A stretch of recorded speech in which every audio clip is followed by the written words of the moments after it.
Vote মিটতে না মিটতেই এক ধাক্কায় এলপিজি সিলিন্ডারের দাম বাড়ল প্রায় 1000 টাকা। আর এর প্রভাব এবার সরাসরি পড়তে চলেছে আপনার আমার পকেটে।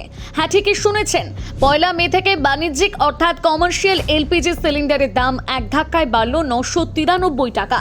এখন দিল্লিতে 19 কেজি সিলিন্ডারের নতুন দাম 3071.50 টাকা, মুম্বাইতে দাম 3024 টাকা, আর কলকাতায় এই দাম পৌঁছে গেছে 3202 টাকায়।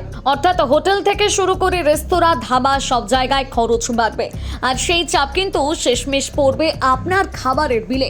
তবে ঘরোয়া এলপিজি সিলিন্ডারের দামের ক্ষেত্রে রয়েছে স্বস্তির বার্তা, কারণ সেই দাম আপাতত অপরিবর্তিত। কারণ কলকাতা এখনো ঘরোয়া এলপিজি সিলিন্ডার 939 টাকাতেই মিলছে। তবে এখানেই শেষ নয়, বেড়েছে কিন্তু অটো চালানোর গ্যাস অর্থাৎ অটো এলপিজির দামও। লিটার পিছু এই গ্যাসের দাম বেড়েছে 6 টাকা 44 পয়সা, যার ফলে বর্তমান দাম দাঁড়িয়েছে প্রায় 89 টাকা 40 পয়সায়। তবে এই প্রথম নয়, জানুয়ারি মাস থেকে এখনো পর্যন্ত ধাপে ধাপে অটোর গ্যাসের দাম বেড়েছে প্রায় 37 টাকা 75 পয়সা। আর নতুন এই গ্যাসের দাম বৃদ্ধির ফলে অটোর ভাড়া বাড়তে পারে, অফিস যাতায়াত আরও খরচ সাপেক্ষ হতে পারে, সাধারণ মানুষের দৈনন্দিন জীবন আরও চাপে পড়তে পারে। অর্থাৎ কাল পর্যন্ত যে অটোতে 20 টাকা ভাড়া দিতেন, সেটা হয়তো কাল থেকে হয়ে যাবে 25 টাকা বা তারও বেশি।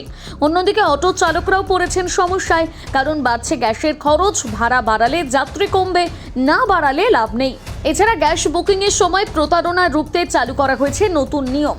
গ্যাস ডেলিভারির সময় বাধ্যতামূলক করা হয়েছে ওটিপি। কিন্তু কেন বাড়ছে তেলের দাম? বিশেষজ্ঞরা বলছে পশ্চিম এশিয়ার যুদ্ধ আর তেলের দাম বৃদ্ধি এই পরিস্থিতির মূল কারণ।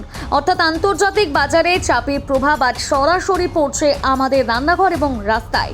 আজ ঘরোয়া গ্যাসের দাম না বাড়লেও বাণিজ্যিক আর অটো গ্যাসের এই বৃদ্ধি আগামী দিনে মুদ্রাস্ফীতি বাড়ানোর বড় সংকেত। এই নিয়ে আপনার কি মতামত জানাতে ভুলবেন না কমেন্ট করে।